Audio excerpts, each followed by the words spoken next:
amigos, otra vez aquí Alejandro Chávez y les voy a hacer nuevamente un relato más del libro de Sombras y Susurros de los arqueólogos del INAH, el Instituto Nacional de Antropología e Historia de México, y arqueólogos amigos de toda América. El relato de hoy se llama Caminando por el Inca Naani. Y les voy a comentar que tal vez este sea el relato más difícil para mí de contar, no por el contenido, pero sí por el idioma. Sí, yo estoy por acá en México y estoy más acostumbrado a escuchar náhuatl, ¿verdad? Así tipo de los aztecas, lo que hablaban los mayas, pero esto se desarrolla por allá cerca de Lima, en Perú, y pues es de los incas o preincas, ¿no? Por allá hablan el quechua o quechua, no sé cómo se pronuncia, y una variante al que le llaman runa simi, que creo que es como el lenguaje común o el lenguaje del pueblo. Bueno, si algo sale mal o lo pronuncio mal para los que viven por allá en Ecuador, en Perú, en Colombia, pues una disculpa de antemano. Este relato es del arqueólogo Ricardo Chirinos. Se desarrolla en octubre del año 2016, es relativamente reciente, no hace muchos años, y se desarrolla en un lugar que se llama Tambillos o Tambo, cerca de Ancash, que me imagino que es la ciudad o el pueblo más cercano, a una altitud de 3,700 metros sobre el nivel del mar, 3,7 kilómetros. Bueno, les voy a compartir pantalla para que en el mapa se den una idea de por dónde se desarrolla este relato. Muy bien, ahí están viendo. Sí, aquí está América del Sur, miren, aquí está Lima, Perú, donde estoy moviendo el cursor, y por acá arriba está Quito, Ecuador. ¿Y por qué hago esta referencia? Porque resulta que entre Quito y aquí está algo que se llama Inca Naami, que es el camino de los incas. Debe de ser algo como de unos 1,000 kilómetros, y que se ve o se veía en sus mejores momentos más o menos así. Esto me recuerda mucho las calzadas que hacían los mayas por acá en el sureste de México, porque también eran muy anchas. Cuentan que cabían entre 6 y 12 personas hombro con hombro caminando, como si fuera una calzada de los romanos. Y me recuerda mucho, ¿no? Y lo usaban también para comunicar las ciudades. Lo que se ve como una casita por acá es una parte de algo que se llama Ushnu, o por lo menos creo que así se pronuncia. ¿Y qué es un Ushnu? Pues un Ushnu es como un sitio donde se dejan ofrendas, sobre todo para los antiguos, para los muertos. Tiene mucha relación con algo que se llaman las huacas o huaca, que pues parece que la pronuncian con H o con G, que son como cementerios escalonados, ¿sí? Como criptas escalonadas, o por lo menos eso es lo que yo entendí del relato, ¿sí? Si no va por ahí, acepto todas sus correcciones debajo de la descripción de este video. Ok, ahora sí. Les comento, incluso miren, esto que vemos aquí, las rocas en esto, es muy típico de América, pero también se usó en Europa y también se usó en Asia. A veces era para marcar dónde había muerto alguien, y a veces no, a veces eran para marcar puntos en el camino, como si hoy vieras algo que dijera: mira, hacia allá vas a Chapala, pero para acá vas a Michoacán, y entonces era un lugar importante en el camino que marcaba una bifurcación, ¿no? Entonces es muy interesante que eso se use prácticamente a nivel mundial. Muy bien. ahí va el relato. El relato hace lo siguiente. Primero, comentan una escena y después se van hacia atrás en el tiempo para explicarte el porqué de esa escena. Entonces voy a respetar el orden y lo voy a contar de la misma manera. Resulta que ahí estaban los arqueólogos en ese lugar, y en ese lugar hay más o menos unas 20 casas, 20 familias, y entonces las 20 familias, para que no se beneficie nada más una sola, se turnaban quién iba a preparar la comida para los arqueólogos porque era comida pagada. Entonces, en lugar de que se beneficie una familia, pues digamos que cada semana o cada día le tocaba a una casa diferente ofrecerle la comida para que se llevara el dinero. Bueno, en esta vez estaban en la casa de Paulina, una señora, y resulta que habían celebrado un entierro, que luego te cuentan que fue un reentierro, o sea, segunda vez enterrado, y estaban festejando, digamos, el entierro. Ya se había llevado a cabo, supongo que en la mañana, ya era en la noche, entonces estaban cenando, destaparon una bebida que a la que le llaman pisco, que parece que es parecida al tequila o imagínate el vino que tú quieras, ¿no? La bebida de tu país. Al calor de las copas, y vinieron las remembranzas del entierro, y el nieto de Paulina, que se llamaba Ernesto, les agradeció a los arqueólogos como de corazón que hubieran permitido el entierro.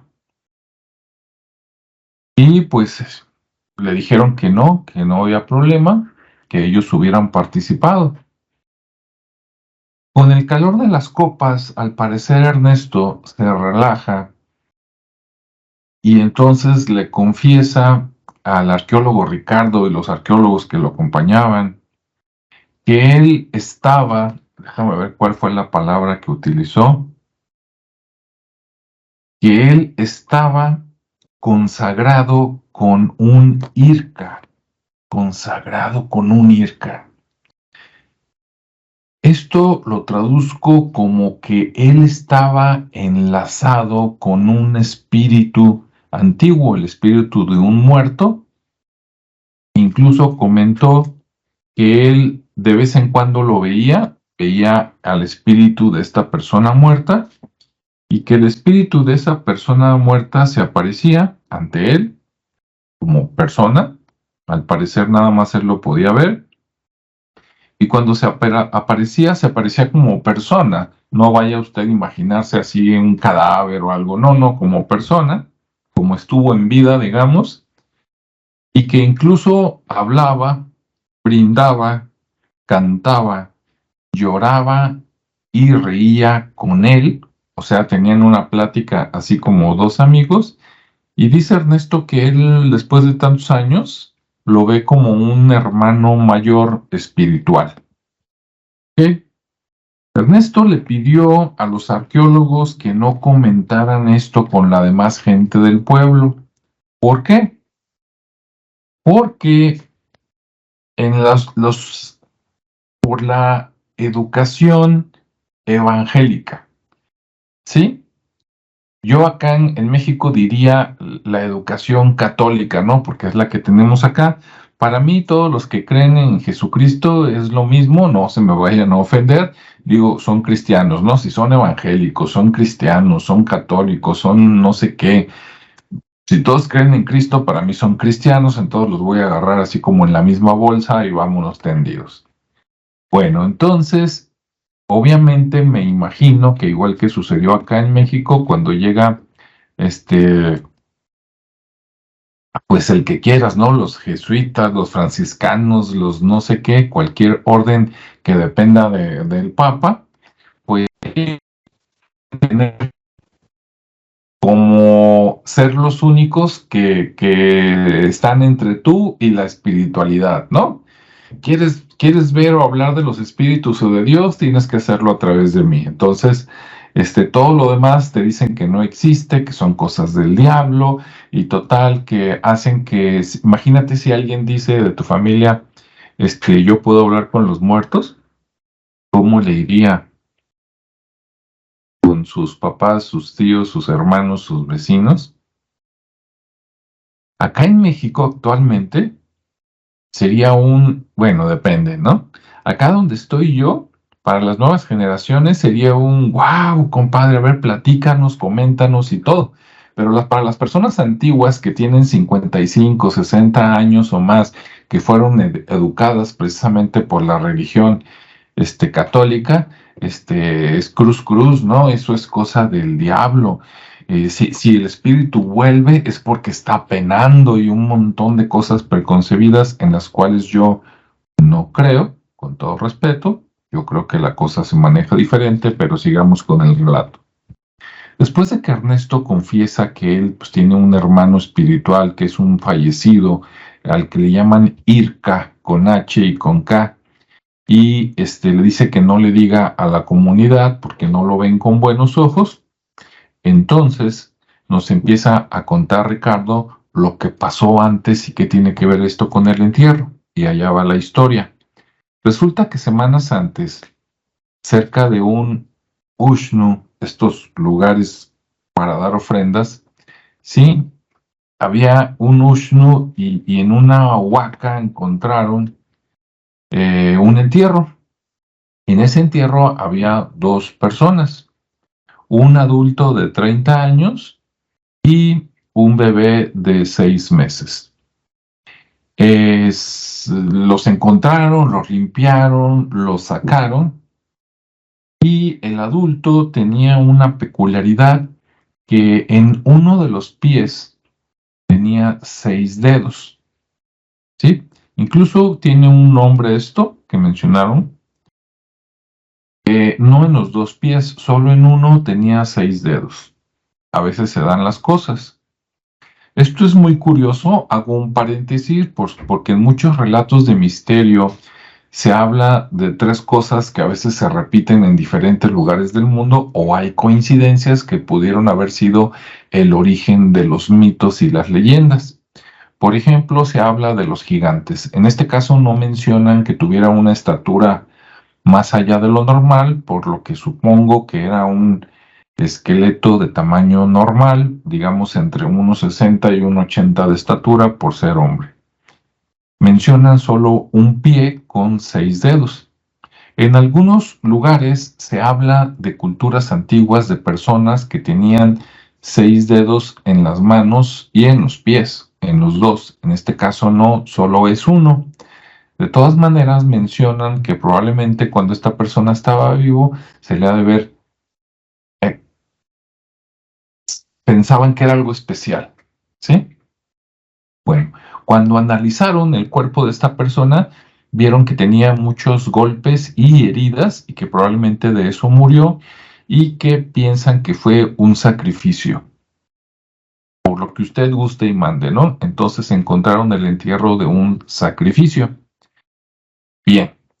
Al pasar de los días, mientras estaban analizando esos huesos ya por acá en las casas, ¿no? En la tienda, etcétera, primero una señora habló con los arqueólogos y les dijo que pasando por el Inca Nani, que estaba a un lado de donde estaban, digamos, hospedados, o sea, el pueblo está a un lado del camino,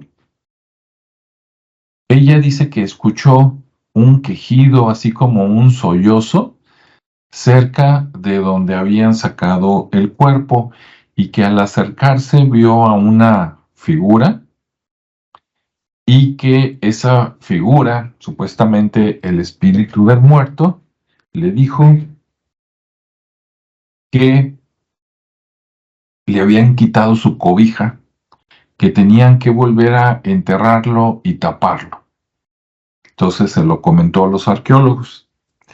2 días después, otro miembro de la comunidad habla con los arqueólogos y les dice que en sueños soñó que pasó por ahí y que veía también sentado ahí a una persona, un hombre, y que cuando se acercaba lo veía como calavera, es decir, como cadáver en los huesos, sí, con cráneos, pero no lo asustaba. Quería hablarle a la persona viva, al de la comunidad, pero no podía.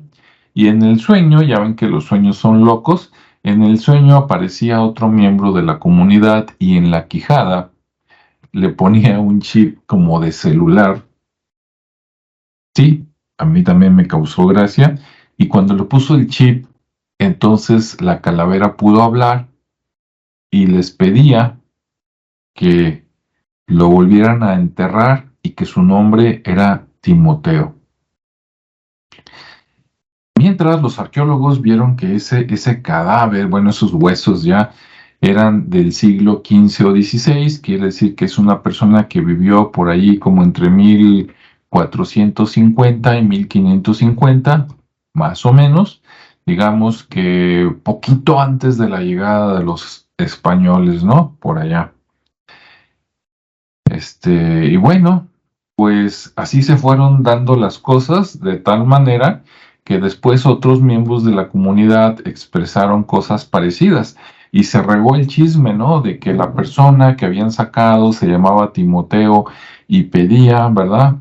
Que lo regresaran ahí porque tenía que estar ahí, era su lugar, tenía frío, etcétera. Bueno. Ante la petición de la comunidad, los arqueólogos fueron a Ancash, que creo que es la ciudad grande más cercana de por ahí, y tramitaron precisamente el reentierro, volver a enterrarlo. Se los concedieron, entonces fueron al reentierro, fue todo el pueblo, hasta los niños, y lo enterraron mientras ellos hacían ofrendas que consistían en vino, agua, miel, a veces todo eso revuelto, que se deja en unos como pocitos, como agujeritos dentro de los ushnu, que son unos como, me imagino, como altares, ¿no? Donde se dejan las ofrendas, mientras regresaban los huesos y otra vez los tapaban con sus pertenencias y con la tierra, ¿no? Hasta que quedaron enterrados como estaban. Bueno, todos tranquilos, ahora sí todos contentos, de ahí vino la fiesta de la noche porque enterraron a Timoteo y pues que ya estaba otra vez en su lugar con los ancestros, ¿no? Bien, voy a hacer un paréntesis, esto me recuerda a las costumbres americanas allá en Estados Unidos cuando encuentran una osamenta, un esqueleto antiguo, pero se ve que es de alguna tribu de las que todavía están vivas, digamos, los descendientes americanos, los nativos americanos reclaman ese cuerpo para que se vuelva a enterrar. O sea, se saca, se estudia rápidamente y luego se regresa, que porque es su cultura y sus creencias, ¿no? Entonces acá me llama mucho la atención que miles de kilómetros más abajo, allá en el sur, estas descendientes de los incas tengan las mismas creencias. Bueno, entonces ya se volvió a enterrar y todos estaban muy tranquilos. Se despiden los arqueólogos y comenta Ricardo que 4 meses después, por fin, van al instituto, digamos, de arqueología por allá en Perú y entregan su informe completo. Cuando entregan el informe, después a él le llega un memorándum donde el gobierno le pide que saque el esqueleto de Timoteo, que porque es patrimonio nacional y que lo van a exhibir en el Museo de Ancash. Imagínate tú la bronca, o sea, el problema, el conflicto con la comunidad. Ricardo entonces movió cielo, mar y tierra, como decimos acá en México, hizo trámites y todo, y después de 8 meses los convenció momentáneamente de no sacarlo, dejarlo ahí ya, digamos, por la paz, y promover una ley parecida a la que hay en Estados Unidos, como lo que te comenté, de que si encuentran algo de los antiguos, se encuentra, se saca rápido, se estudia y se vuelve a poner. Esta ley en el 2022 comenta que todavía no se aprobaba, pero que pues estaba ya la había recibido, digamos, el Congreso o como se llame por allá la estructura política, ¿verdad? Que analiza las peticiones para generar nuevas leyes y bueno, está en trámite, ¿no?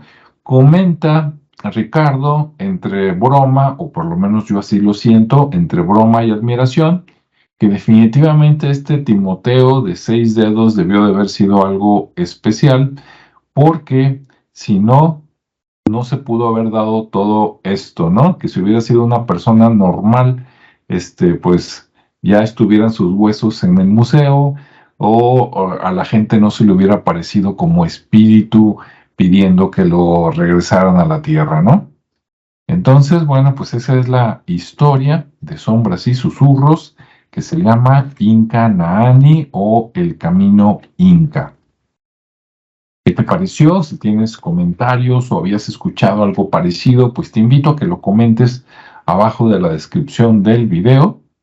Y si te gustó o te pareció interesante, compártelo con tus amigos, compañeros de trabajo, etcétera. Todavía me quedan algunos relatos de este libro. De repente no los saco todos por cuestiones de trabajo, que igual que tú tengo otro trabajo que no tiene nada que ver con estos videos entre semana y pues hay que cumplir ahí con horarios y metas, ¿no? Pero bueno, voy a tratar de apresurarme para ver si en lo que transcurre de marzo, abril y mayo de este 2023 termino ese libro y tengo por ahí otros haciendo fila de cosas muy interesantes que espero te guste. Pues aquí queda este relato. Gracias por tu tiempo. Nos vemos y escuchamos en el siguiente espacio. Hasta luego.